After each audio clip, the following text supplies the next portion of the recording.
Hello guys welcome to another mini blog to my channel मिमेंटो।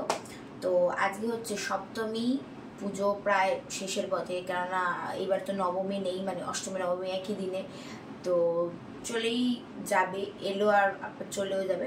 তো আজকে সপ্তমী আজকেও আমি প্যান্ডেল হপিং করব টুকটাক। আমি রোজই মানে বেরোচ্ছি বাট মানে ওই অল্প অল্প করে যাতে মনও ভালো লাগে আবার শরীরেরও কষ্ট না হয়। তো যাই হোক আজকেও বেরোবো, তোমরা দেখতে থাকো, ভালো লাগলে like and share and subscribe করে ফেলতে হবে আর দেখতে থাকো। তো আমি হয়ে গেছি রেডি। আজকে লুকটা সপ্তমীর জন্য অ্যাপ্রোপ্রিয়েট নাকি বলবে আর কেমন লাগলো জানাবে। তো এবার যাওয়া যাক। অলমোস্ট এখন বাজে প্রায় ওই 5:45। তো আমরা এবার বেরোবো। তো চলো আমার লুকটা একটু দেখিয়ে দাও দর্শকদের। দেখা ইয়া এই যে ভেরি গুড। কিসের লুক সেটা বললি না? সপ্তমীর লুক।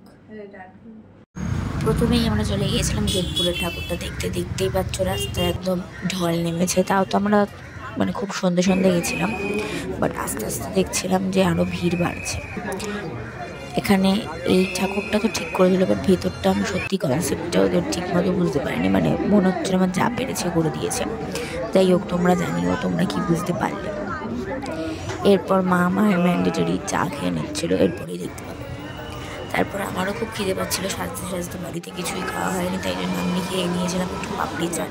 পাপড়ি চাটটার টেস্ট সত্যি বলতে একদম ভালো ছিল না। মেলায় বেশ পাপড়ি চাট পাওয়া যায় আর এইসব তেঁতুলের আচার টাচারও মানে তেঁতুলের যে সস বলতে পারো সেইটা আমি গায়েও ফেলেছিলাম একটু। তারপরে নেক্সট আরেকটা ওখানকার ওই চত্বরে আরেকটা ঠাকুর দেখতে চলে গেছিলাম, এখন আমি ভুলে গেছি নামটা।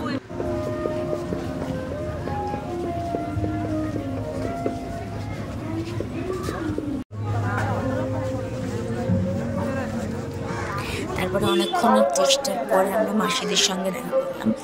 ওখানে একজন চেনা জানা পুলিশ কাকু আমাদেরকে আইসক্রিম অফার করলো, তাই জন্য তো না বলে থাকতে পারলাম না। আর যাই হোক এইসব আইসক্রিম টাইসক্রিম খাওয়ার পরে দেখা টাকা করার পরে আমরা দিয়ে চলে গেলাম বাবু বাগানের ঠাকুরটা দেখতে। বাবু বাগানে মোটামুটি একটা পড়েছিল, যেরকম প্রত্যেকবার করে আর কি।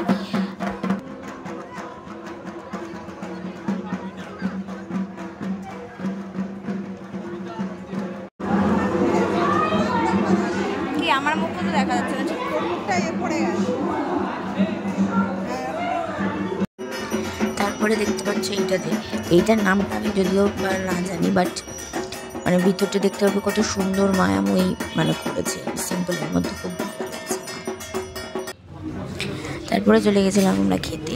এটাও যোধপুর পার্কের ক্যাফেটার নাম আমি ভুলে যাচ্ছি, ওখানে চলে গেছিলাম খেতে।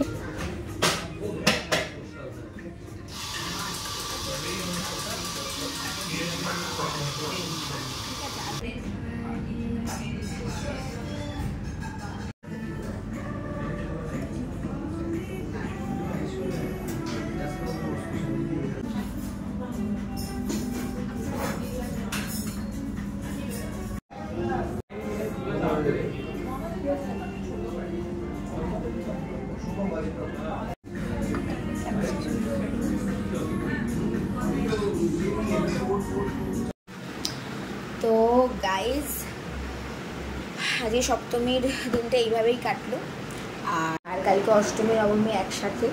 তো তোমরা কে কী করছো সেটা জানাতে ভুলবে না, আর ভালো লাগলে লাইক শেয়ার আর সাবস্ক্রাইব করে দেবে। এখন বাজে প্রায় 10:30 আর চলে এসেছে খাওয়া দাওয়া করে জমিয়ে পেট পুরো হয়ে গেছে ভর্তি। তো এইবার ফ্রেশ হবো সব মানে করে, তারপরে স্টোরি দেওয়া যেটা খুব মাস্ট সেটা চলবে। তো যাই হোক পুজো তোমাদের সবার ভালো কাটুক, প্রায় শেষই হতে চললো। তো বাই।